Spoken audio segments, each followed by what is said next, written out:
Mon exposé sera subdivisé en 4 parties. Tout d'abord, j'aborderai, mais assez brièvement, les causes immédiates et apparentes de la mondialisation. Je tenterai ensuite de discerner l'origine fondamentale et plus proprement spirituelle de la mondialisation. Je traiterai dans un troisième temps de quelques conséquences de la mondialisation et finalement je parlerai de l'attitude, parce que cela m'a été demandé, je parlerai de l'attitude des chrétiens face à la mondialisation, du moins de l'attitude qu'ils devraient avoir. Mesdames et messieurs, l'humanité tout entière vit un moment de prodigieuse accélération de l'histoire. Un des plus grands historiens de tous les temps, ou en tout cas un des plus grands philosophes de l'histoire de tous les temps, le Britannique Toynbee, un des plus éminents représentants de cette partie de l'histoire qui s'appelle la philosophie de l'histoire, encore une fois, dirait que l'histoire se met de nouveau en marche.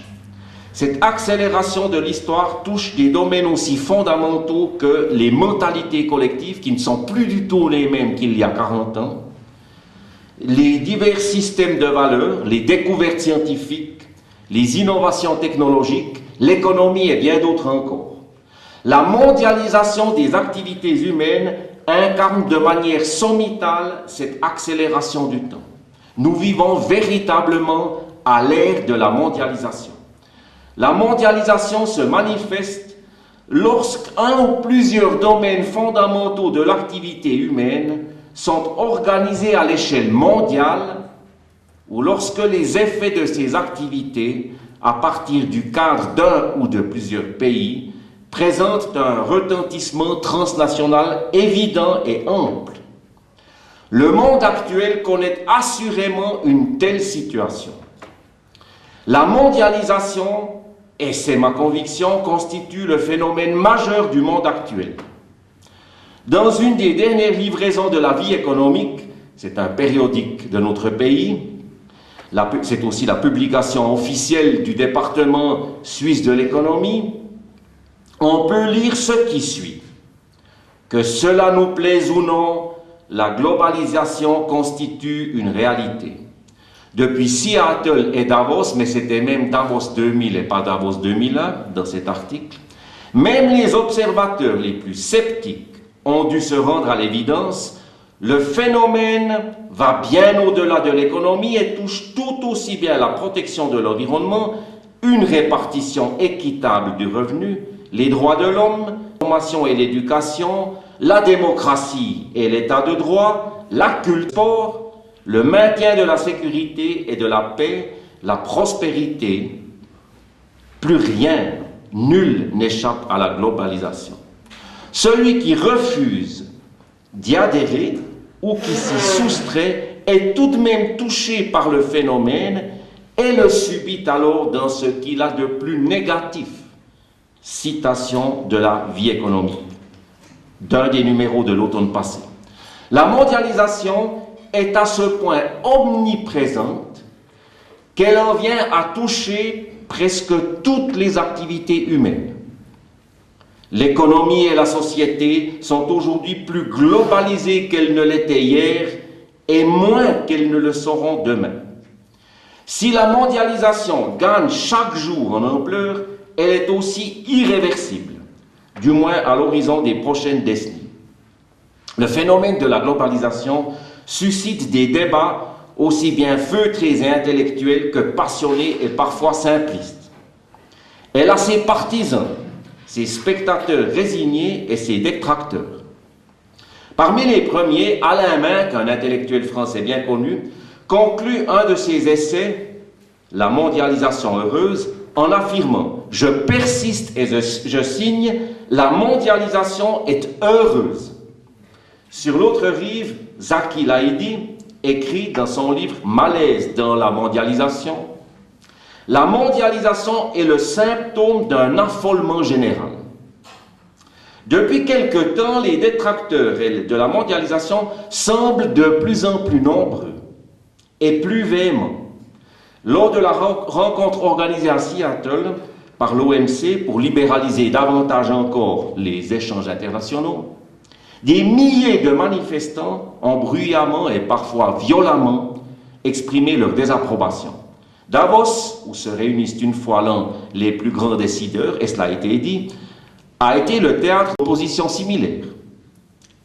Loin d'ébranler l'élite mondiale, très majoritairement acquise à la mondialisation, ces contestations ne font que l'inciter à répondre aux effets économiques délétères de la globalisation par un traitement encore plus universel des problèmes sociaux et environnementaux. La mondialisation n'est pas réductible à une série de faits. Ce ne sont pas que des faits, la mondialisation. Ce ne sont pas que des phénomènes rationnellement observables. Cette mondialisation constitue également l'instrument privilégié, l'aboutissement postulé, en même temps que l'objectif fondamental d'une doctrine, le mondialisme, qui vise à réaliser l'unité politique, économique et culturelle du monde. Donc le mondialisme n'est pas qu'une série de phénomènes, c'est aussi une doctrine, de même que l'objectif d'un certain nombre de courants de notre époque. De nombreux dirigeants d'entreprises, des politiques et quelques penseurs œuvrent au grand jour, ou parfois en coulisses, pour faire triompher l'idéologie mondialiste au travers du vecteur intellectuel privilégié qu'est la fameuse pensée unique. Dans son dernier livre intitulé « La suprasociété globale et la Russie », l'écrivain russe Alexandre Zinoviev affirme que le monde est sur le chemin de la suprasociété, tout en faisant la critique du nouvel ordre mondial imposé à toute l'humanité par les puissances occidentales.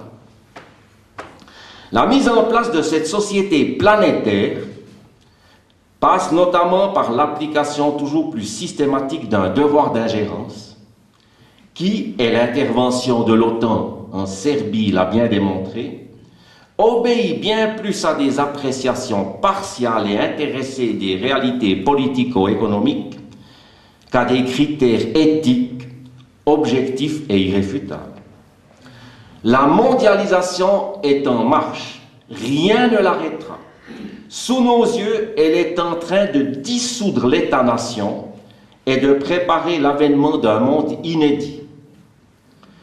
J'aimerais aborder maintenant avec vous les causes de la mondialisation et j'en retiendrai 11. La première, l'internationalisation croissante de la plupart des activités économiques. Il y a encore 50 ans, la plupart des activités humaines se déroulaient à l'échelle d'une région, à l'échelle d'un pays. Aujourd'hui, la plupart des activités humaines se déroulent à l'échelle du monde. Ces activités, qu'elles soient politiques, économiques, sociales, culturelles, sportives, présentent un caractère toujours plus transnational, tendance qui favorise manifestement la mondialisation. Les activités à fort retentissement médiatique, comme le championnat du monde de football, les Jeux olympiques, les coupes européennes de football, maintenant on peut voir ça tous les mardis, mercredis et jeudis soirs, la fameuse Champions League, je vous rappelle que ça n'existe que depuis une trentaine d'années. Eh bien, ces manifestations ont habitué des centaines, pas des millions, des centaines de millions de téléspectateurs à la géographie mondiale, à une instance d'organisation supranationale. L'internationalisation croissante des activités humaines a pour effet d'amoindrir l'importance et le retentissement de celles qui sont organisées dans un cadre uniquement national ou régional. Juste un petit exemple. Il y a 30 ans, être champion suisse dans une discipline sportive avait encore ou présentait encore un certain retentissement. Ça avait de l'importance, ou bien champion vaudois de quelque chose. Aujourd'hui, c'est presque ringard. Ça suffit pas. C'est pas assez important. Il faut être au moins champion d'Europe ou champion du monde pour qu'on commence à intéresser les médias. Vous voyez la transposition. On passe du régional au national qui lui-même est bientôt dépassé pour s'inscrire de plus en plus dans le continental ou dans le mondial. Il est indéniable que les retransmissions télévisées de grandes manifestations sportives ou culturelles font plus pour ancrer dans l'esprit de nos contemporains la naturalité, la nécessité et la positivité du phénomène de la mondialisation que de longs discours sophistiqués. La deuxième cause, l'impérium croissant des tendances fusionnelles. D'un point de vue politique, il y a aujourd'hui une prééminence de ce qui est fusionnel, unificateur par rapport à ce qui divise. Les tendances unificatrices déploient quotidiennement leur impérium. Les fusions d'entreprises se déploient par centaines et par milliers. Les religions chrétiennes travaillent inlassablement à la réalisation du fameux « que tous soient un ». Les pays, sur le plan politique, adhèrent à des institutions mondiales ou à tout le moins supranationales, telles que l'ONU, l'OMC, l'OTAN, l'OSCE, l'OUA, la Ligue arabe, l'Union européenne. Ce qui divise, mes chers amis, sans même présenter d'effets négatifs, est perçu comme le vestige d'un monde ancien à répudier. Troisième cause, le primat du libéralisme économique et de l'économie de marché. Le libéralisme économique, les principes de l'économie de marché et la logique économique qui en découle guident aujourd'hui l'écrasante majorité des activités économiques. Ces principes et cette logique sont fondés, c'est important de le savoir, sur la division du travail et plus particulièrement sur la division internationale du travail. C'est-à-dire l'achat des biens et services là où ils sont les meilleurs marchés, fût-ce à l'étranger. Ils impliquent en outre la course au moindre coût de production. C'est-à-dire, on vend là où on peut vendre le plus cher, on achète là où ça coûte le moins et on fait produire là où ça coûte le moins. Donc, ces logiques impliquent la course au moindre coût de production, la chasse perpétuelle aux gains de productivité et la recherche d'économies d'échelle qui aboutissent souvent à des concentrations d'entreprises, à des délocalisations et à des accroissements de production qui ne peuvent s'écouler que sur le marché international, les marchés nationaux étant devenus trop exigus. Ces réalités convergent vers l'instauration d'un marché mondial de plus en plus unifié. La quatrième cause, la forte imbrication des économies nationales les unes dans les autres. Il n'y a plus aujourd'hui une seule économie européenne, donc d'un pays européen, qui soit indépendante. Ça n'existe plus. Elles sont au contraire interdépendantes. Toutes les économies sont interdépendantes, dépendantes les unes relativement aux autres. Donc, cette quatrième cause, la forte imbrication des économies nationales les unes dans les autres et l'accroissement du commerce international, dérive directement de la précédente. Elle contribue, elle aussi, à l'inéluctable institution d'un marché mondial en voie d'unification, à la nécessaire réalisation des libertés de circulation des marchandises, des services, des capitaux et des personnes, déjà intervenues au niveau de l'Union européenne. Cette forte imbrication des économies nationales, les unes dans les autres, rend les facteurs de production toujours plus mobiles et réduit largement les marges de manœuvre des États dans leur politique économique. Aujourd'hui, pratiquement plus aucun État européen ne peut mener une politique économique véritablement autonome et indépendante. Cinquième facteur qui pousse à la mondialisation, les nouvelles technologies de l'information. L'ordinateur est vraisemblablement l'innovation technologique la plus importante du dernier demi-siècle.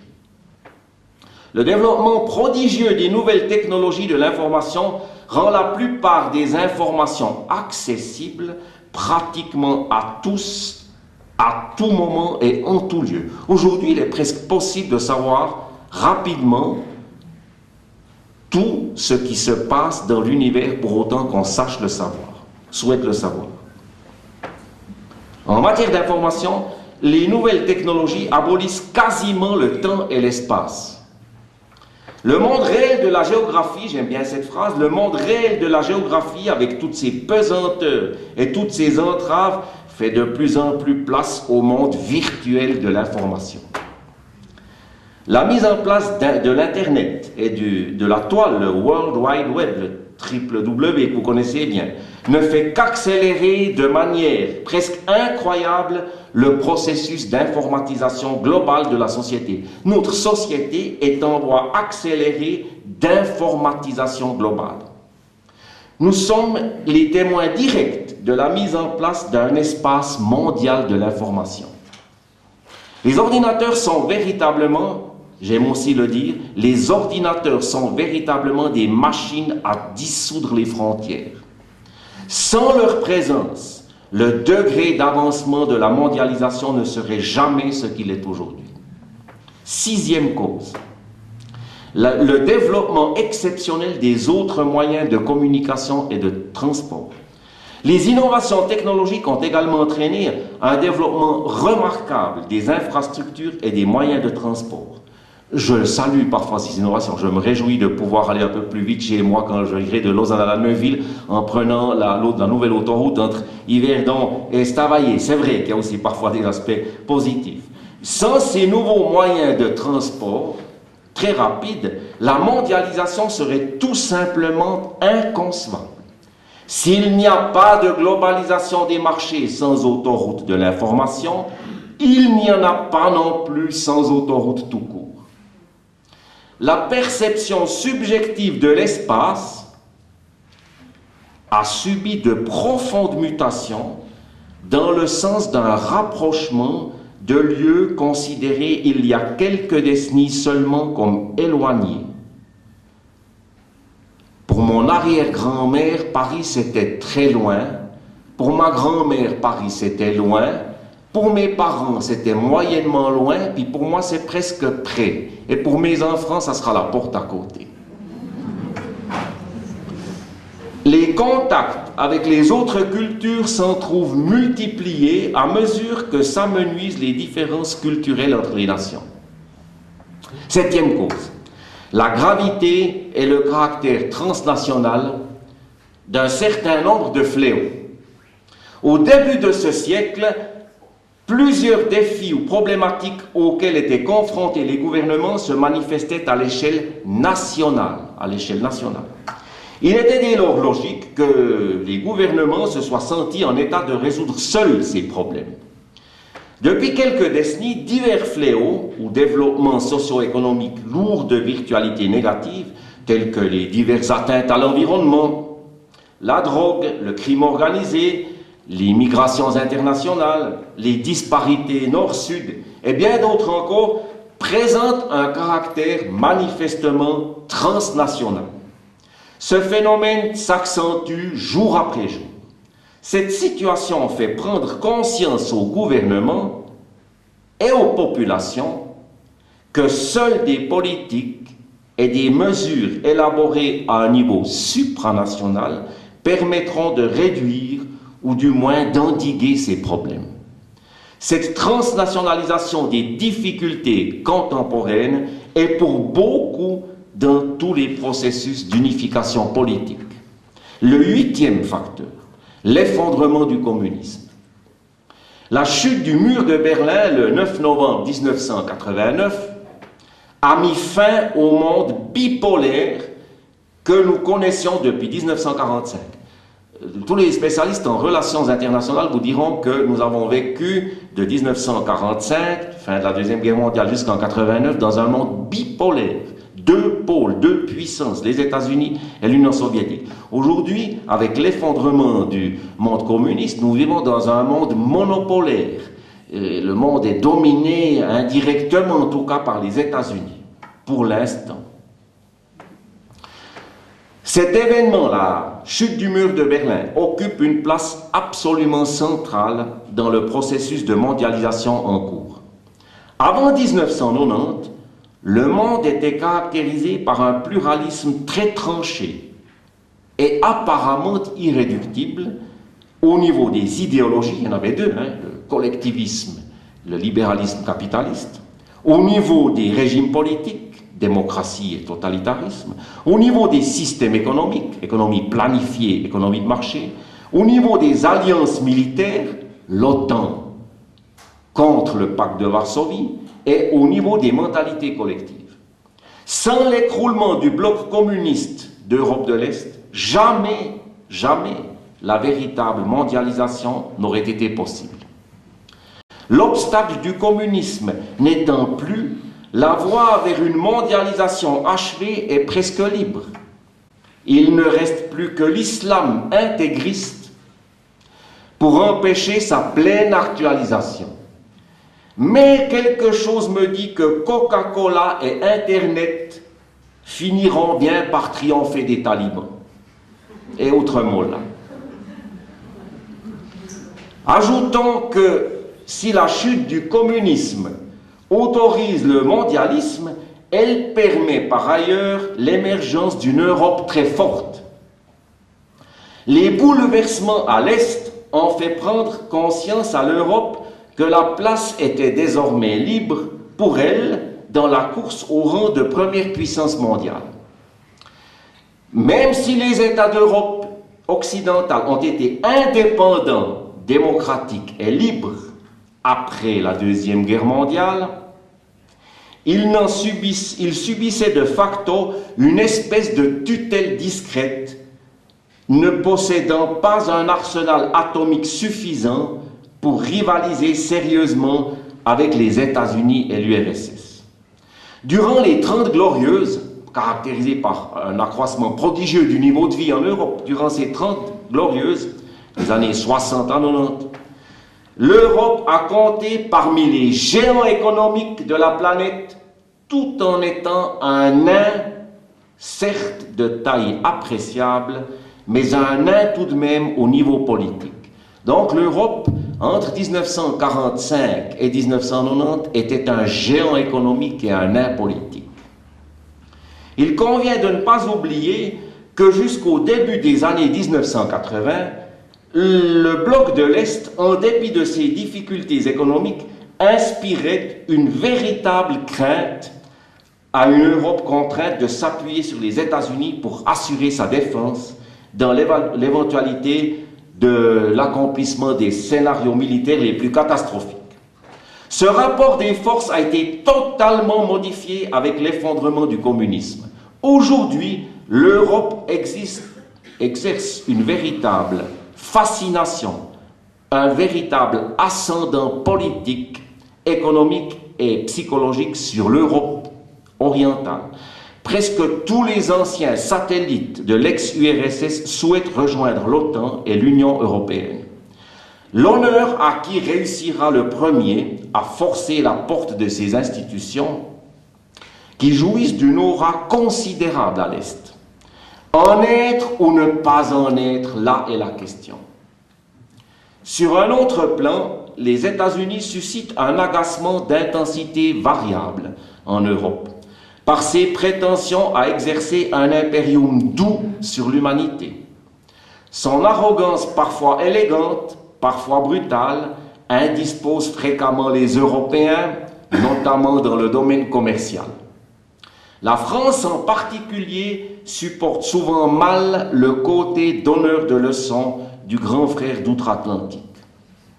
Dans un tel contexte, l'Europe, qui se souvient toujours mieux qu'elle constitue une des grandes matrices, sinon la matrice essentielle de la culture contemporaine, et qu'elle est à certains égards la mère du monde, puisque la plupart des nations s'évertuent à copier plus ou moins ses modèles économiques, politiques et sociaux, prend progressivement conscience qu'elle a peut-être vocation à retrouver le rang qui était le sien naguère, le premier.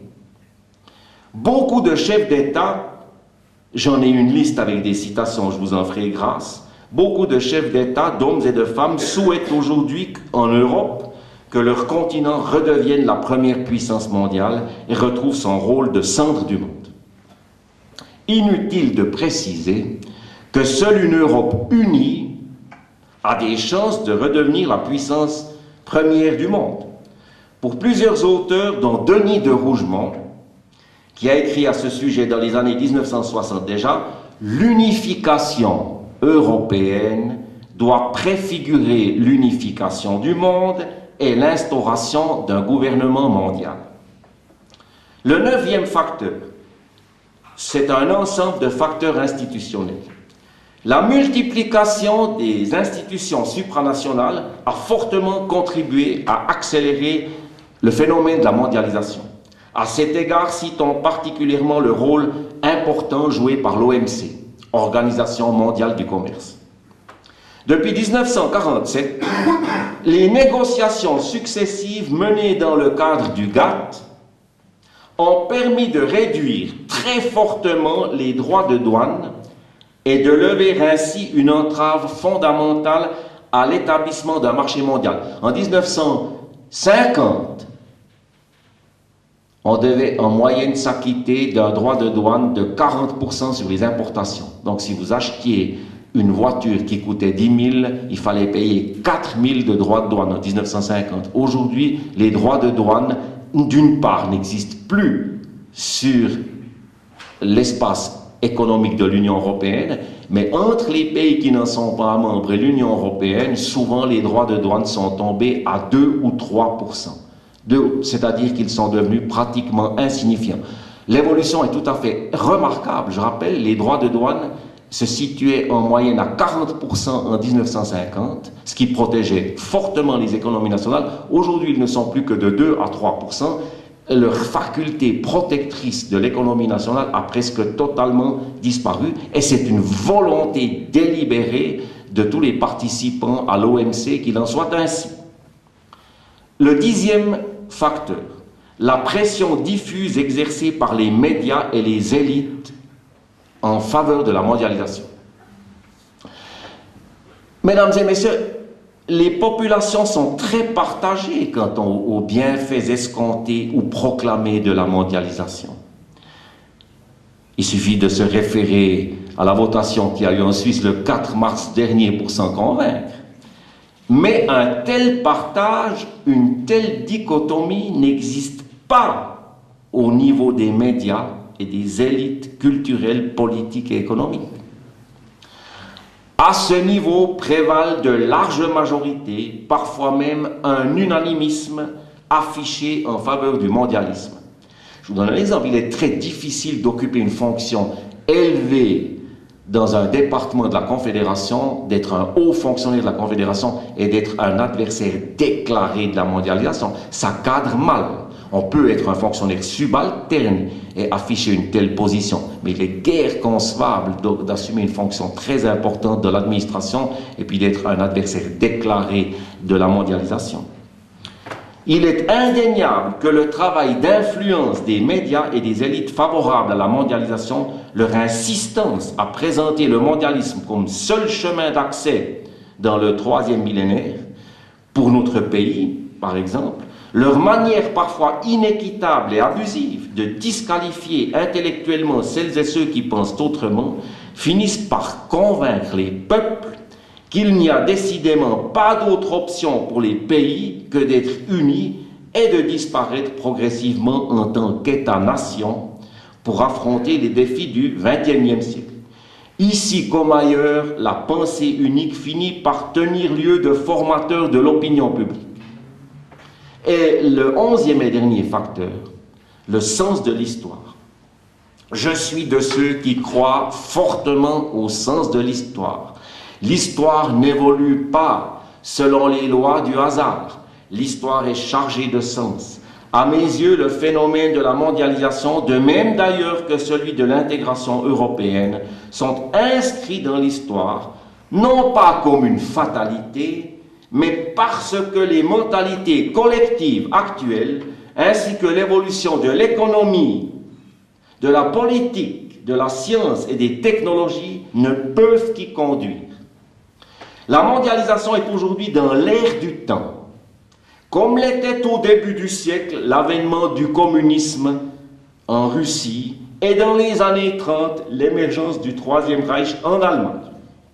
Un verre d'eau me permettra de reprendre un peu d'élan.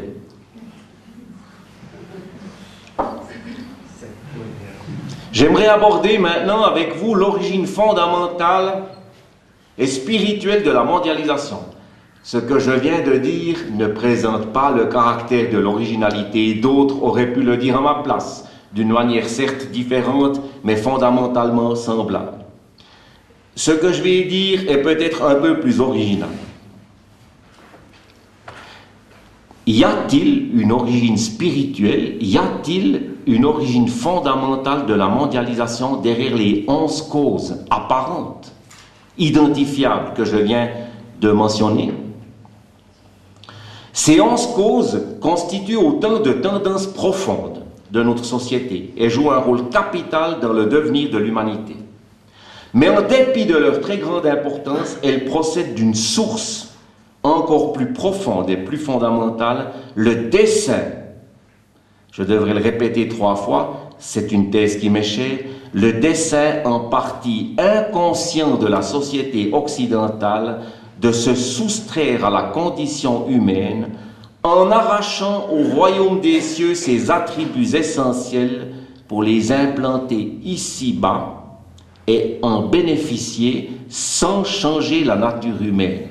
Le dessein ultime, à mes yeux, de l'humanité et plus particulièrement de sa partie occidentale, c'est d'abolir la condition humaine sans changer de nature humaine. À mes yeux, la mondialisation constitue l'un des instruments privilégiés de cette volonté à la fois inconsciente, obscure et rebelle d'échapper à la condition humaine et d'instituer le royaume des cieux, hic et nunc, ici-bas, par une confusion des temps. Mais pour introduire des éléments du royaume des cieux sur terre, il faut les connaître ne serait-ce que très partiellement, ou du moins les pressentir. Comment cela est-il possible? Pour expliquer ce phénomène, j'aurai recours au concept d'intuition mystérieuse. Qu'est-ce que l'intuition mystérieuse? Nous vivons dans une société post-chrétienne, mais il n'en demeure pas moins que le christianisme a très fortement imprégné la culture de notre époque, et en particulier celle de notre pays. Presque tous nos contemporains sont à des degrés certes divers, troublés, fascinés et parfois tétanisés par le surnaturel, l'idée de fin du monde et le mot apocalypse. Même si c'est d'une manière très peu conforme à la lettre et à l'esprit des textes bibliques, les médias et des milliers de livres abordent ces thèmes et ce faisant, les intègrent dans notre culture. À partir de là, nos contemporains peuvent construire, ou plus exactement bricoler, une vague représentation sans fondement réel du monde de demain.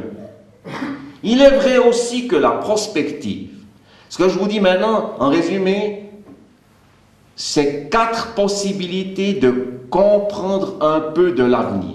4 possibilités à disposition des êtres humains pour comprendre un peu l'avenir.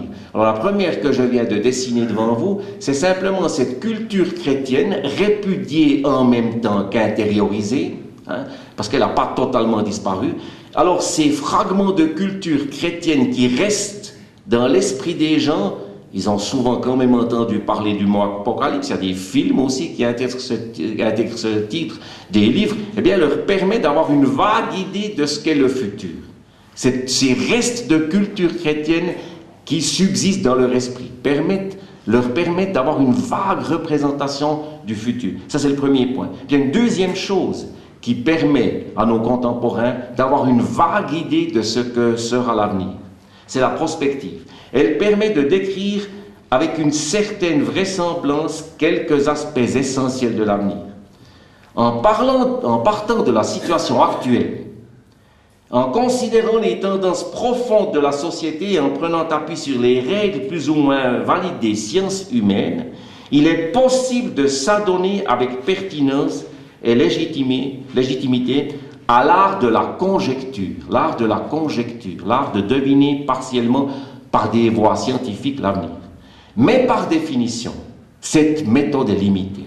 Il est impossible de connaître véritablement l'avenir, et encore moins le monde de l'au-delà, sans se référer explicitement à une religion révélée. Pourtant, alors même que les hommes de ce temps accordent de moins en moins de crédit aux enseignements, aux normes et aux prophéties de l'Ancien et du Nouveau Testament, tout se passe comme s'il percevait inconsciemment et de manière mystérieuse, nébuleuse et floue quelques aspects du royaume des cieux. Comment rendre compte de cette troublante réalité? Dans le livre de l'Ecclésiaste, au chapitre 3 et au verset 11, livre de l'Ancien Testament, nous recevons l'enseignement que Dieu a mis dans le cœur de l'homme la pensée de l'éternité. Cette faculté de concevoir de manière voilée le concept d'éternité se prolongerait-elle en aptitude limitée à percevoir de façon obscure et très fragmentée certains éléments du royaume des cieux?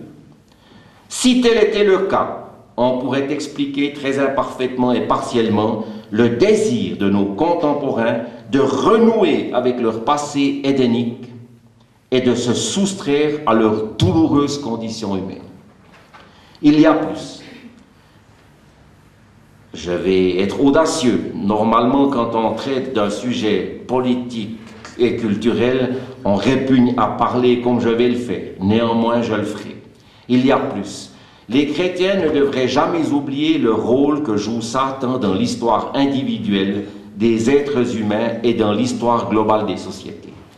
Il y a très longtemps, très longtemps, le diable est parvenu à tenter et à précipiter dans le malheur nos premiers ancêtres en susurrant à l'oreille complaisante d'Ève: Dieu sait que le jour où vous en mangerez du fruit de l'arbre de la connaissance du bien et du mal, vos yeux s'ouvriront et vous serez comme Dieu, connaissant le bien et le mal. Dans le livre de la Genèse, au chapitre 3 et au verset 5. Satan, sachant qu'il a peu de temps, et ses démons ne seraient-ils pas en train d'inspirer aujourd'hui l'humanité, comme toujours bien sûr, mais aussi plus spécifiquement en chuchotant à des oreilles encore plus inclines à céder aux tentations que celles d'Ève, la condition humaine n'est pas la conséquence inévitable du péché originel, qui d'ailleurs n'existe pas, puisque Jean-Jacques Rousseau, entre autres bonnes choses, vous a appris que les hommes étaient fondamentalement bons dans l'état de nature. Tels que vous êtes, sans rien changer à vos dispositions de cœur, qui sont intrinsèquement bonnes, vous pouvez échapper à cette condition humaine en construisant un monde radicalement autre et nouveau, grâce au paradis qui surgira de l'application systématique des progrès scientifiques et des enseignements de vos meilleurs maîtres penseurs, ceux-là même qui savent répudier les anciennes sagesses et l'idée farfelue de révélation divine. Puis, poursuivant sa réflexion, Satan ne serait-il pas en train de se dire, après avoir fait accéder l'homme à l'arbre de la connaissance du bien et du mal, pour entraîner toute l'humanité dans la théophobie, faisons-lui croire qu'il pourra forcer les portes du jardin d'Éden et des mystères de Dieu pour accéder à l'arbre de vie, c'était l'autre arbre, qui le rendra immortel tout en le maintenant dans sa révolte contre le Créateur. Dans l'Épître aux Éphésiens, chapitre 2, verset 2, Satan est dépeint comme le prince de la puissance de l'air, de l'esprit qui agit maintenant dans les fils de la rébellion. Il est intéressant, mesdames et messieurs et chers amis, il est intéressant de constater que le langage commun utilise également le mot air, pour rendre compte des influences diffuses et non formellement identifiées qui se déploient dans les sociétés. On dira ainsi d'une idée qu'elle est dans l'air du temps, comme pour mieux souligner son caractère inévitable, sa force occulte dans le sens de non dévoilé. C'est une certitude. Satan influence dans un sens absolument négatif les hommes et son influence, hélas, croît à mesure que nous nous approchons des temps dits de la fin. Synthétiquement, c'est bien ce mélange d'intériorisation de certains éléments culturels chrétiens, de conjectures plus ou moins scientifiques, de dons de Dieu, parce que la pensée de l'éternité, la pensée que Dieu a mise en nous, c'est un don de Dieu, de dons de Dieu et d'influences maléfiques qui confèrent à l'homme d'aujourd'hui, plus qu'à celui d'hier, la mystérieuse intuition et de saisir obscurément certains traits de l'avenir et même du royaume des cieux. Alors, pour résumer, 4 éléments permettent à l'homme, une fois encore, de percevoir obscurément certains fragments du royaume des cieux, un zeste de culture chrétienne, l'art de la prospective, la pensée de l'éternité qui existe en chaque homme et les idéologies et cultures que Satan susurre à son oreille.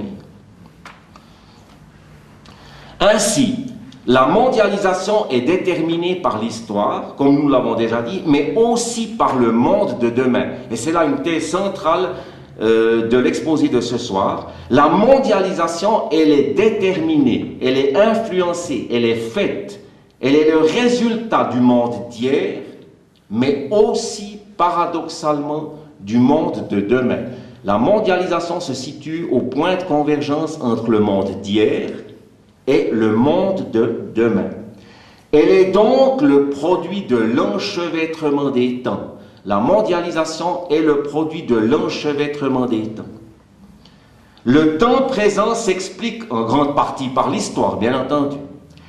Il en est ainsi depuis que l'humanité existe, et il en sera ainsi jusqu'à la consommation des temps. Ainsi, c'est bien l'histoire, et notamment les 6 millions de chômeurs que connut l'Allemagne au début des années 30, et le traité de Versailles qui imposa à ce pays de lourdes et humiliantes réparations de guerre qui a suscité l'arrivée d'Hitler au pouvoir.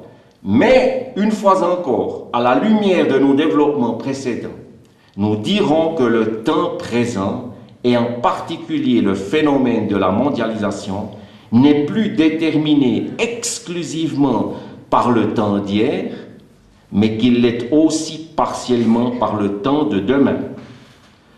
De surcroît, en étant influencé par le temps de demain, la société contemporaine occidentale et la mondialisation sont comme le pâle reflet. La mondialisation, j'insiste sur ce point, elle est comme le pâle reflet et la préfiguration profondément dénaturée et corrompue du royaume des cieux. La mondialisation est la préfiguration dénaturée et profondément corrompue du royaume des cieux. C'est exactement en ce sens que nous disons de notre temps qu'il est par excellence, et plus que tous ceux qui l'ont précédé, celui de l'enchevêtrement des temps. Notre temps est le temps de l'enchevêtrement des temps. Il est le produit, je l'ai déjà dit, il est le produit du temps d'hier et du temps de demain. Expliquons maintenant pourquoi la mondialisation fait partie des éléments constitutifs du royaume des cieux, du monde de demain. J'ai dit que le monde d'aujourd'hui était influencé par le monde de demain, ou par ce que l'on pouvait en savoir ou en deviner. Alors il faudrait encore expliquer pourquoi la mondialisation fait partie des grandes caractéristiques, des grands traits du monde de demain, c'est-à-dire du royaume des cieux. Le monde du royaume des cieux est-il un monde mondialisé? Nous tenterons de répondre à cette question. Je vais abréger pour ne pas être trop long. La Bible rend magistralement compte de l'origine et de l'essence de la nature humaine et de la condition humaine. 2 concepts clés. On ne comprend rien à l'histoire de l'humanité, pas plus qu'à celle des hommes, si on ne sait pas ce qu'est la nature humaine et ce qu'est la condition humaine. Ces concepts sans lesquels il est vain de déchiffrer les réalités des sociétés humaines et de comprendre l'histoire ainsi que les lois des sciences humaines. La chute de l'homme, dont nous avons déjà parlé, constitue l'exacte origine de la condition et de la nature humaine. La sentence édénique nous introduit immédiatement au cœur de la condition humaine, puisque Dieu sanctionne la désobéissance de l'homme en le soumettant à la souffrance, à la douleur, au rapport de force, à la contrainte et à la pénibilité du travail, finalement à la mort. C'est extraordinaire. J'ai fait une pause ici. Un des plus grands philosophes français de ce temps a pour nom Luc Ferry. Pas Jules Ferry, qui était un grand partisan de l'école laïque en France il y a un siècle. Luc Ferry, c'est un des grands philosophes de France, au même titre que par exemple Bernard-Henri Lévy, ou Sponville, ou d'autres encore. J'ai lu, il n'y a pas très longtemps, une interview de Luc Ferry dans laquelle il disait « Les enseignements et le pouvoir explicatif du christianisme sont trop beaux pour être vrais. » Un philosophe, et on lui demandait aussi à ce philosophe, croyez-vous en Dieu? Non, je ne crois pas en Dieu, mais je crois en la transcendance. Bon, il faut un peu expliquer encore quelle est la différence. Mais c'est un homme qui est extrêmement respectueux du christianisme, et il est ébloui intellectuellement, au point de dire, le pouvoir explicatif des Écritures est trop beau pour être vrai. Et j'ai coutume de le dire, aujourd'hui les Écritures ne sont pas repoussé pour insuffisance de vérité, mais pour excès de vérité. Alors, une chose que j'aimerais dire avec force ici, l'épisode de la chute de l'homme nous introduit directement dans la condition humaine. Les hommes doivent mourir. Depuis la chute de l'homme, c'est le trait principal de la condition humaine. La mortalité de l'homme est la principale caractéristique de ce que l'on appelle la condition humaine. Il n'existe pas d'être humain qui échappe à la mort. Aucun. C'est la première caractéristique de la condition humaine. La deuxième, c'est la souffrance. Et on voit immédiatement, quand nos ancêtres ont succombé à la tentation satanique, Dieu les a condamnés à mort. Avec douceur, ils ont vécu longtemps, hein? Bon, ça c'est sûr, plus longtemps que nous probablement. Mais enfin, ils ont été condamnés à mort, comme nous le sommes physiquement. Physiquement, nous sommes tous des condamnés à mort. Ils ont été condamnés à la souffrance. Ils ont été condamnés à la pénibilité du travail. Ils ont été condamnés au rapport de force, parce qu'il est dit à la femme, l'homme dominera sur toi. C'est l'exact début des rapports de force dans les relations humaines. C'est ça, les rapports de force. Ce sont là les grandes caractéristiques de la condition humaine. La condition humaine découle en droite ligne de la chute de l'homme, qui dès lors prouve par là son très grand pouvoir explicatif. Qui peut mieux que l'Écriture expliquer le concept de condition humaine? Aucune autre théologie, aucune autre philosophie, aucune autre idéologie. Avec sa chute, l'homme change de nature. Son innocence fait place à son inimitié à l'égard de Dieu, à l'égard d'autrui et à son propre égard. C'est l'immuable nature humaine, dont les deux expressions comportementales fondamentales sont l'orgueil et l'égoïsme. À nos yeux, la condition humaine embrasse 8 réalités, 8, incontournables, dont certaines procèdent des mesures conservatoires que Dieu a prises pour assurer la pérennité de la vie humaine sur terre. Il y a 8 caractéristiques dans la condition humaine, 8. J'y vais rapidement. Elles sont toutes très pesantes, ces réalités. La mort. Je ne vais pas vous donner les références bibliques et les explications parce que l'heure avance. La mort, l'espace-temps est le principe de finitude. Tous les êtres humains sont soumis à l'espace et au temps. Et ils sont tous soumis à la finitude. Nous avons tous souffert, ou nous allons tous souffrir du sentiment d'inachevé. Sur son lit de mort, même le chrétien le plus remarquable devra dire « J'aurais encore voulu faire ça ». Eh bien, nous sommes tous soumis au principe de l'inachevé, au principe de finitude. La troisième caractéristique, les souffrances. Tout le monde souffre d'une façon ou d'une autre.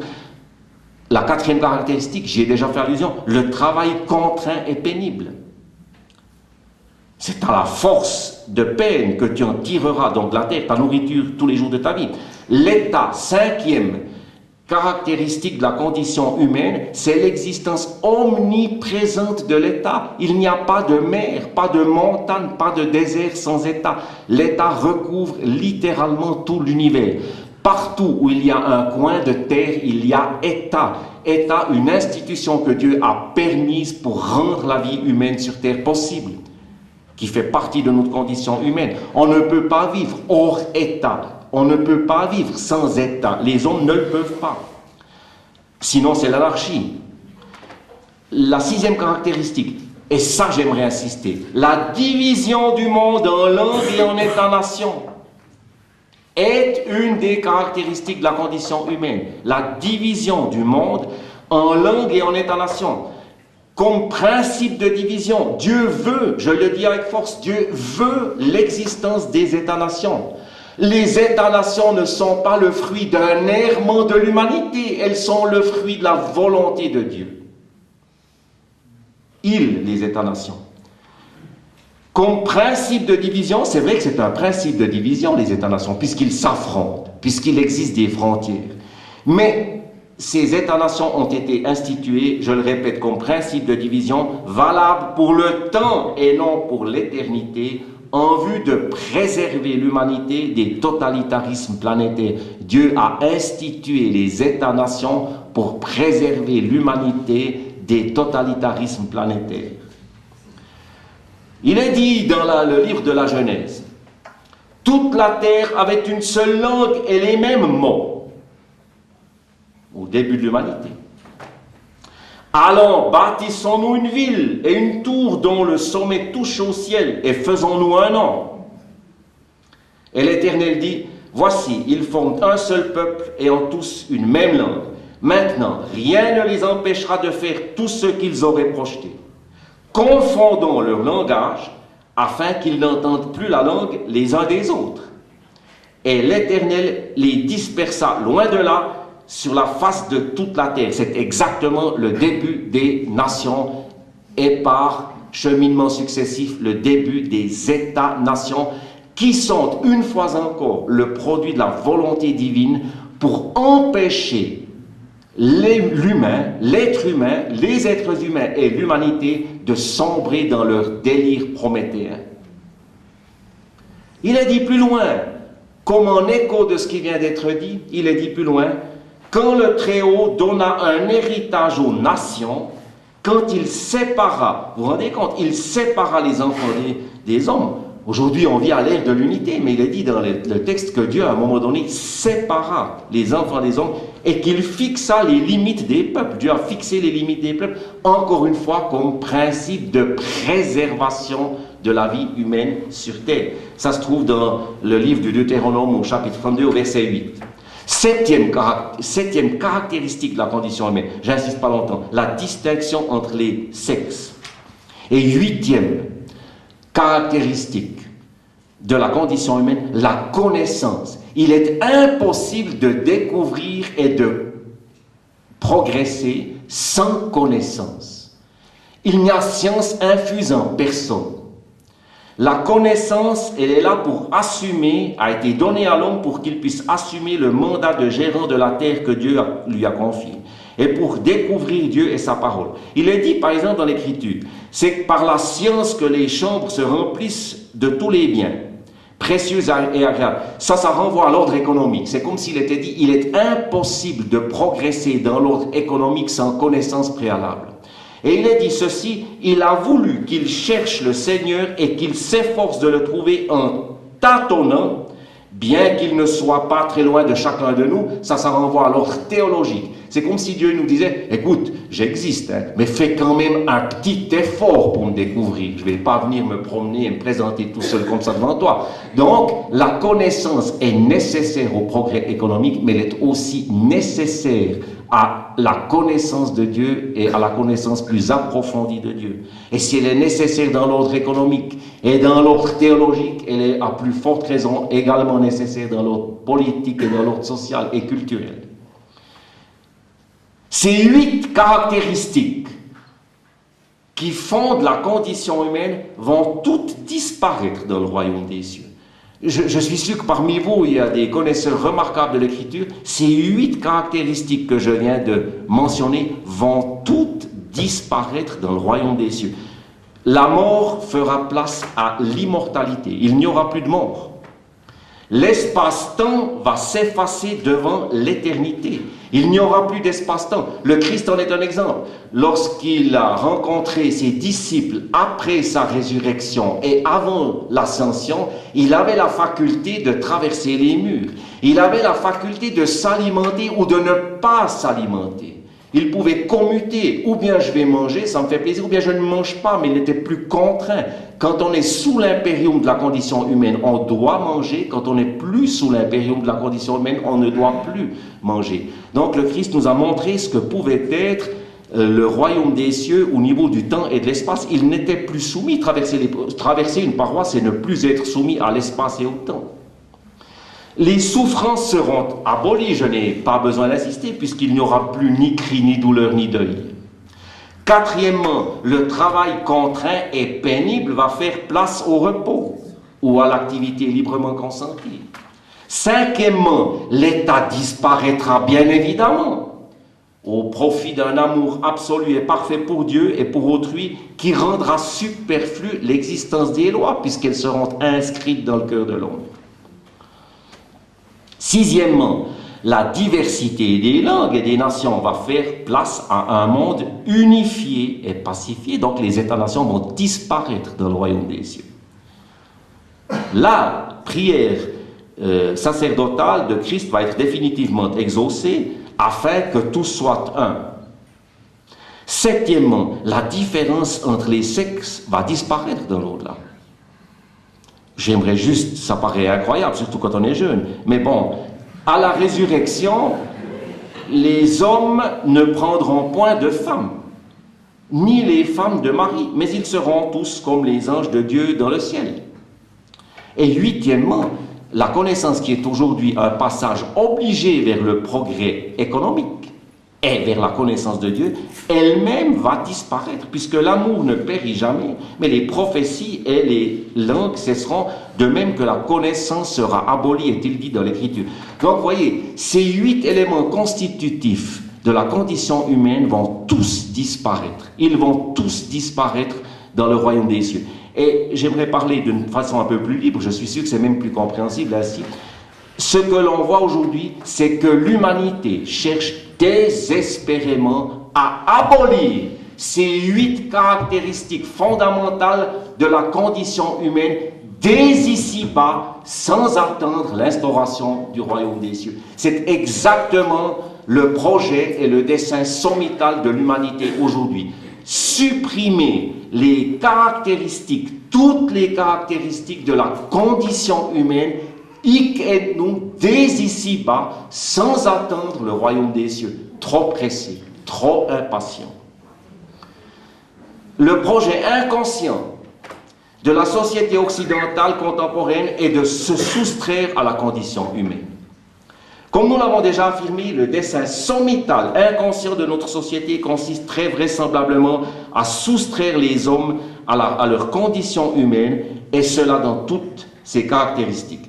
Reprenons très rapidement les 8 aspects de cette condition humaine et l'attitude qu'adoptent nos contemporains à l'égard de ces caractéristiques. La mort, que ne fait-on aujourd'hui pour l'éliminer? Notamment par le biais du génie génétique. J'aurais pu vous en parler 5-10 minutes, je passe rapidement.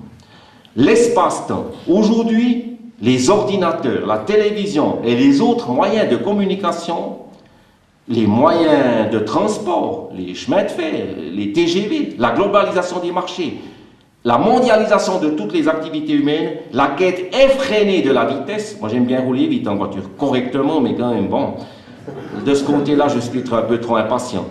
Cette quête effrénée de vitesse et le désir de certains d'enserrer, un délire fou chez certains, le désir d'enserrer tous les humains dans un réseau unique, informatisé, où tous pourront à chaque instant tout savoir sur tous, traduisent manifestement les gigantesques efforts entrepris en vue de restreindre, sinon de supprimer totalement les limites de l'espace-temps. Aujourd'hui, l'homme déploie des efforts gigantesques pour supprimer la notion d'espace-temps.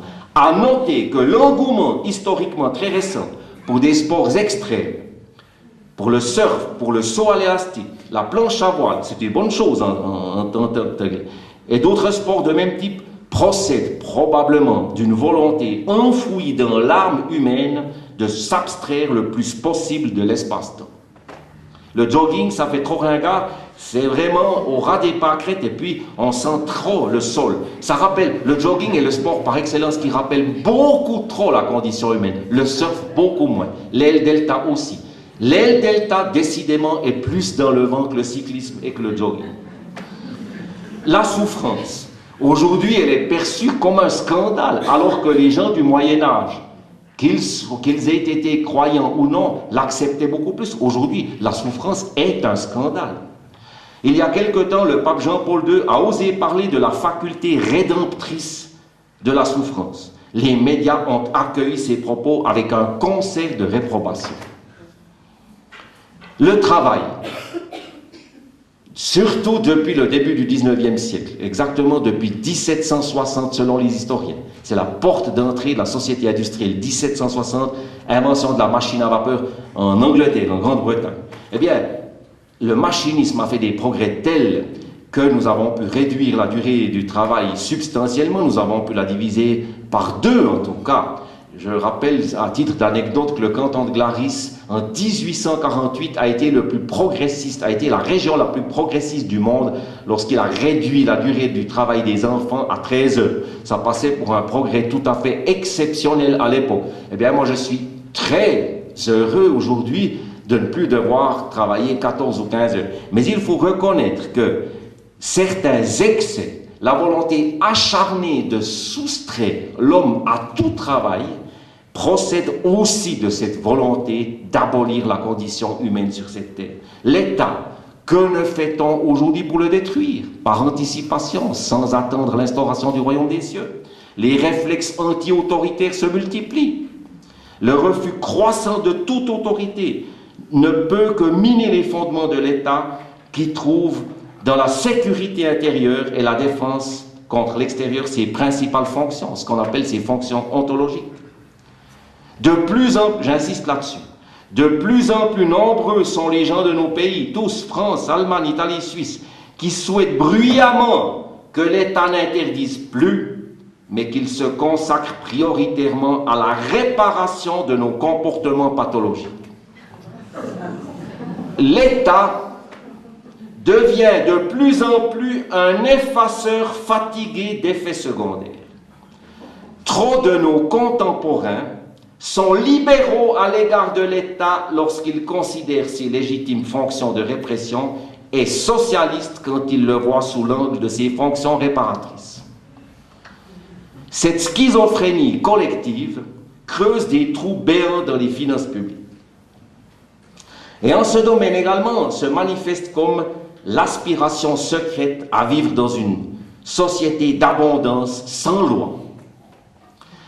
La division du monde en langues et en États-nations, qui est une des 8 caractéristiques de la condition humaine, et qui sera abolie dans l'au-delà. Eh bien, cette caractéristique de la condition humaine, les hommes s'acharnent aujourd'hui à l'abolir, à la détruire, encore une fois, avant même l'avènement du royaume des cieux. Et nous devrions y insister, puisque le thème de ce soir est la mondialisation. Le projet de dissoudre les États-nations dans le cadre d'institutions supranationales telles que l'Union européenne, ou carrément dans celui d'une structure politique mondiale unique, est l'un des plus ouvertement exprimés aujourd'hui. Les pères fondateurs de l'Union européenne, des hommes politiques en vue, des penseurs d'envergure, et la plupart des dirigeants des grandes sociétés multinationales réclament à corps et à cri la fin de l'État-nation et des archaïsmes qui, selon eux, l'accompagnent. Leur influence dans la société est telle qu'un attachement même modéré à l'État-nation dans sa faculté de préserver une identité nationale ou à servir d'écran protecteur aux libertés individuelles passe pour politiquement incorrect. L'importance grandissante de l'anglais comme langue universelle, unique, et le rapprochement accéléré entre les grandes religions du monde corroborent la volonté expresse de millions d'hommes et de femmes de créer l'unité du monde dès ici-bas. La distinction entre les sexes, c'était la 7e caractéristique de la condition humaine que j'avais révélée. Eh bien là aussi, que ne fait-on pas pour abolir jusqu'à la bêtise la différence entre les sexes? Je n'insisterai pas longuement là-dessus. La connaissance, là aussi, cette 8e caractéristique, aujourd'hui, fait l'objet de tous les assauts.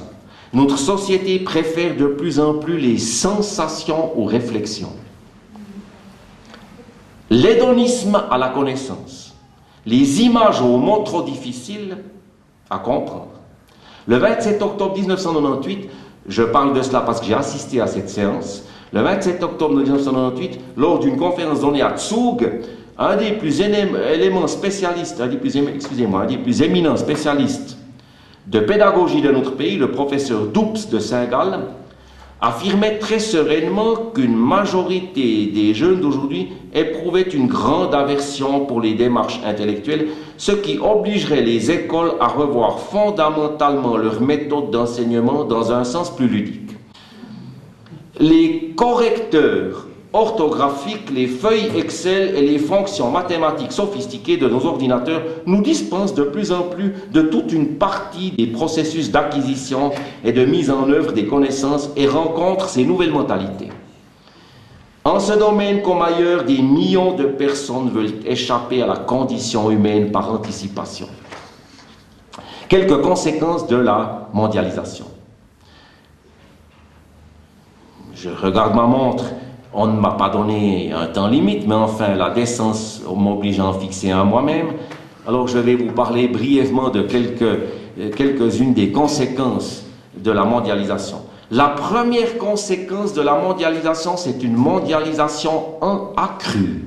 Parce que le surcroît de mondialisation nourrit le surcroît de mondialisation. Plus de mondialisation appelle encore plus de mondialisation. On dit que c'est un phénomène auto-entretenu. C'est comme le cancer et l'inflation. Le deuxième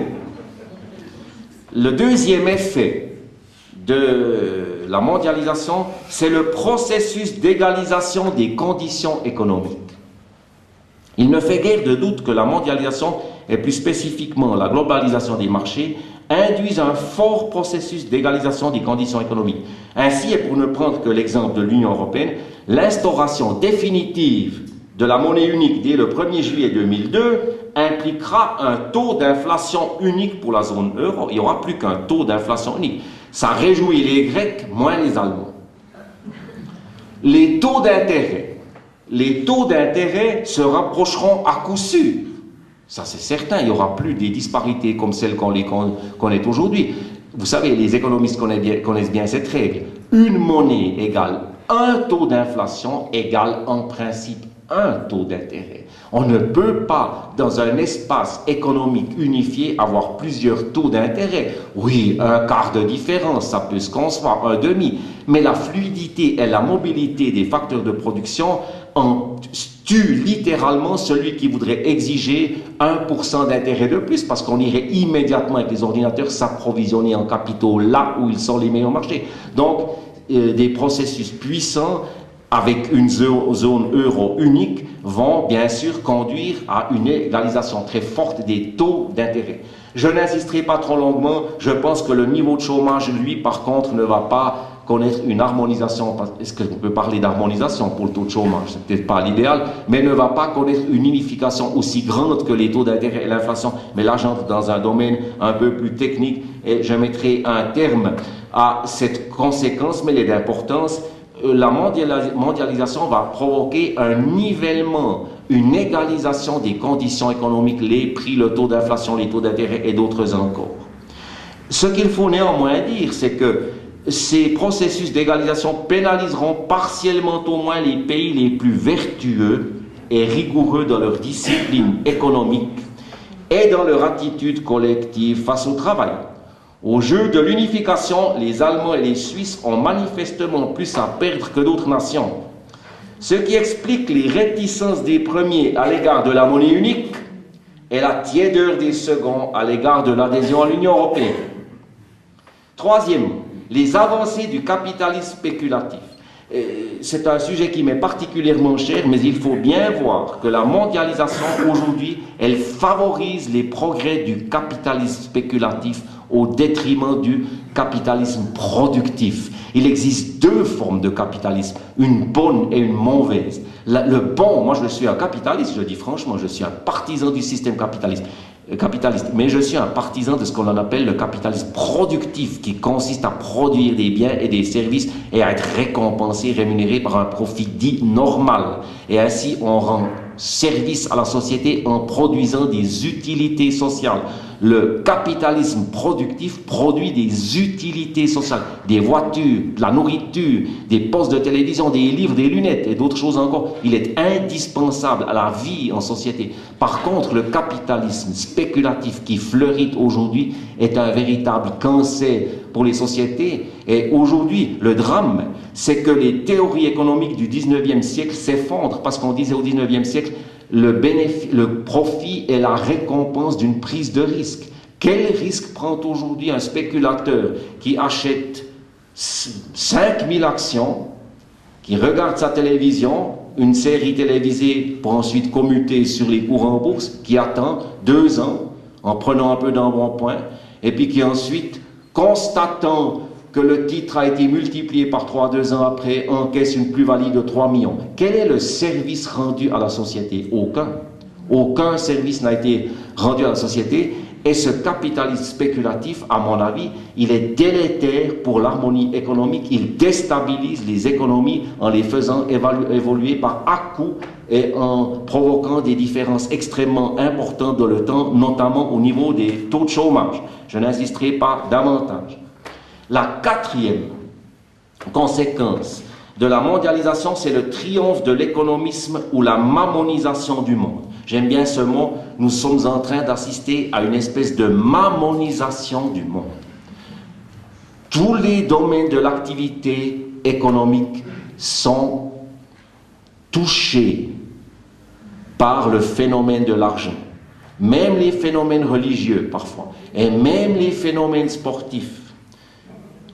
Vous savez que les plus grandes stars du football italien, j'en sais un, Batistuta, Batigol pour ceux qui s'intéressent au football, joué à la AS Roma après avoir passé par la Fiorentina, eh bien, il perçoit un salaire annuel de 13 millions de francs. Remarquez qu'on le lui a offert, il n'a même pas dû forcer beaucoup pour le demander, hein. Il n'a pas dû demander. Peut-être qu'on aurait aussi pris à sa place, hein. Peut-être qu'il touchait 11 et puis on lui a dit viens chez nous, tu en auras 13. Mais ce sont bien sûr des phénomènes qui sont comme stimulés, exacerbés par la mondialisation. La conjugaison des deux facteurs que sont l'unification des marchés et l'impérium de la logique économique réduisent toujours plus l'homme à sa fonction de consommation et de production. Et cette dérive matérialiste m'inquiète de plus en plus. L'homme perd de plus en plus sa dignité. Il est de moins en moins respecté dans son essence parce qu'il n'est plus reconnu qu'au travers de sa fonction de consommation et de production. Ainsi, on dira de tel footballeur, il vaut 12 millions, et on dira de telle personne âgée qui se trouve dans un EMS, il coûte jusqu'à sa mort en moyenne 233 450 francs. Donc, les êtres humains ne sont plus perçus aujourd'hui au travers de leur essence et de leur dignité, mais de plus en plus au travers de leur apport économique et des coûts qu'ils induisent. Cinquième conséquence de la mondialisation, la dissolution des frontières et l'amplification des processus d'unification, je l'ai dit déjà. La mondialisation est une machine à broyer les frontières. Si elle effrite d'abord les frontières politiques, elle contribue également à dissoudre les barrières entre les cultures, les idéologies, les religions et les modes de vie. La différence, vous l'avez déjà remarqué, pour vous montrer comment ces processus d'unification sont à l'œuvre aujourd'hui. La différence entre les politiques appliquées par des gouvernements de droite et de gauche s'estompe de plus en plus. Il y a encore 20 ans, il y avait une grande différence au niveau de l'action politique entre le gouvernement de M. Giscard d'Estaing et celui de François Mitterrand.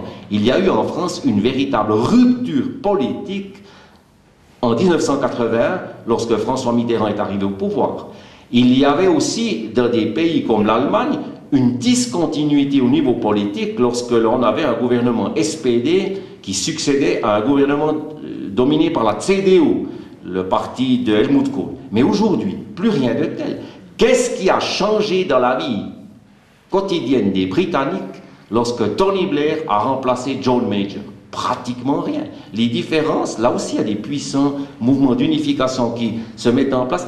Le quotidien, aujourd'hui, dans les pays d'Europe, n'est presque plus modifié et touché lorsqu'il y a alternance politique.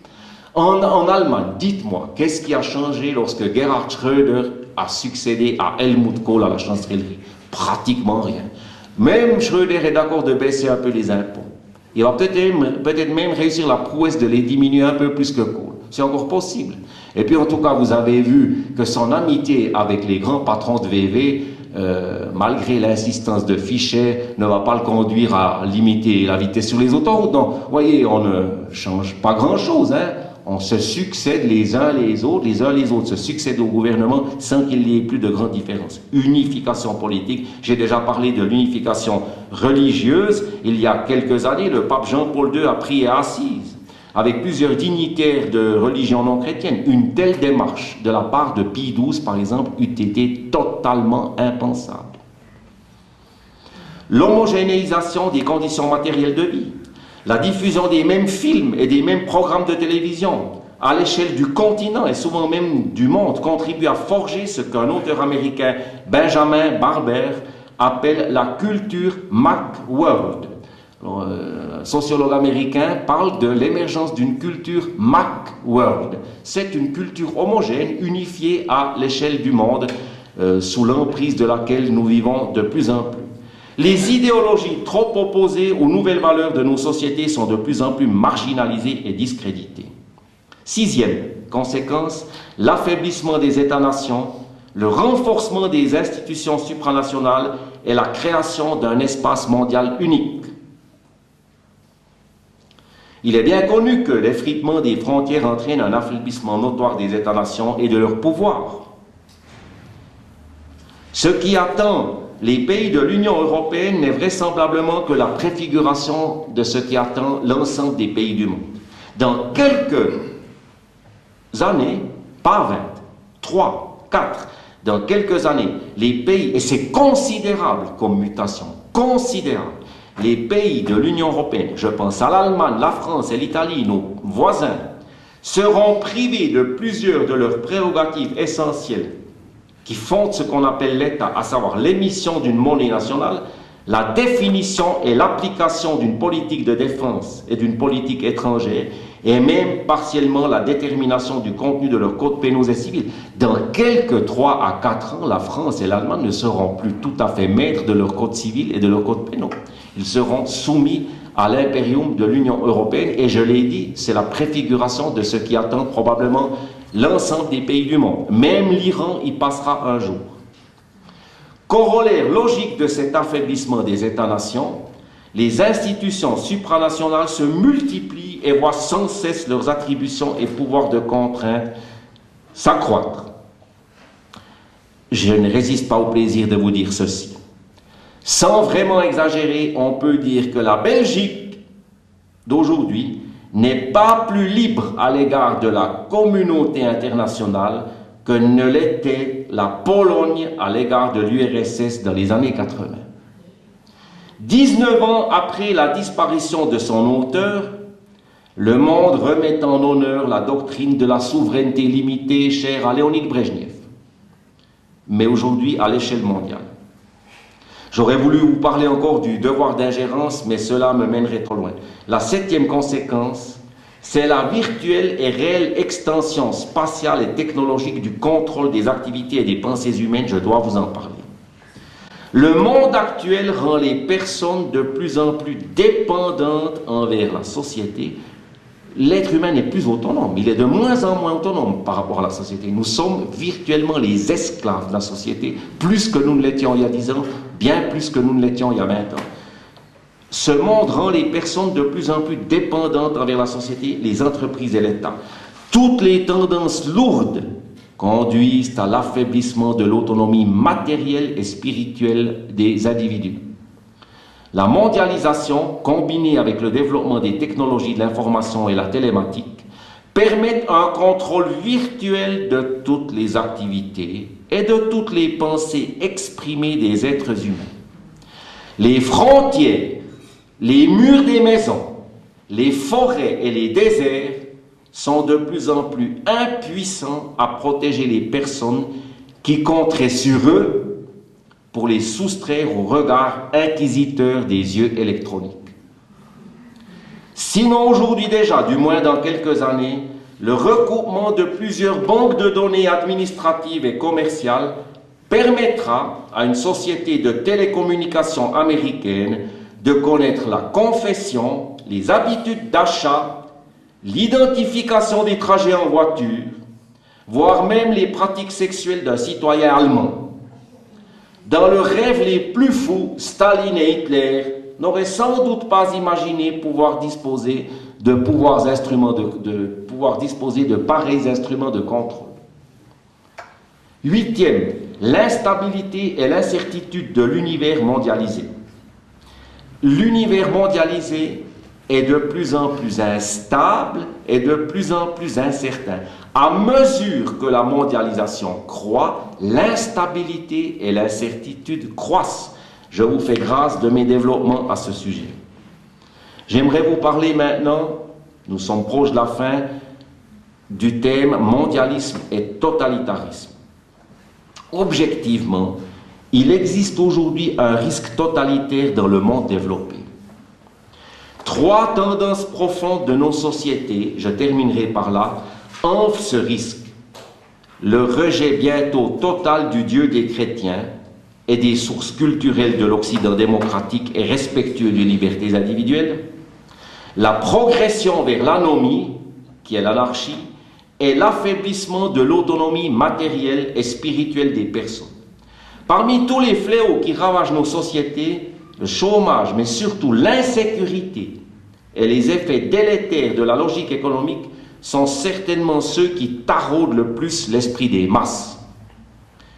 Si les gouvernements ou les institutions supranationales ne parviennent pas à endiguer ces fléaux, pas plus qu'à réduire les autres crises, l'évolution actuelle pourrait mener à une espèce de chaos, à une forme de paralysie et à l'effondrement des institutions démocratiques et libérales.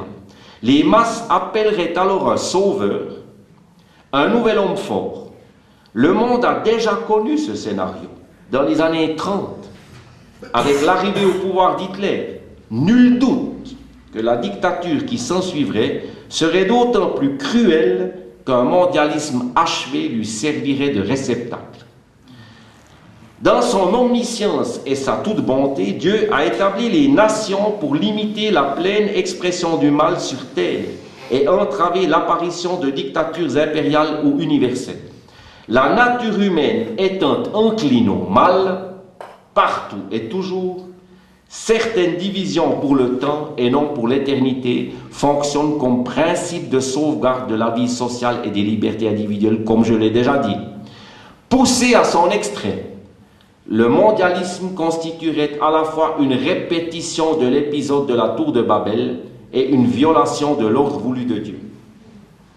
L'histoire nous apprend que toutes les tentatives de domination mondiale ont été totalitaires, anti-Dieu et anti-Christ.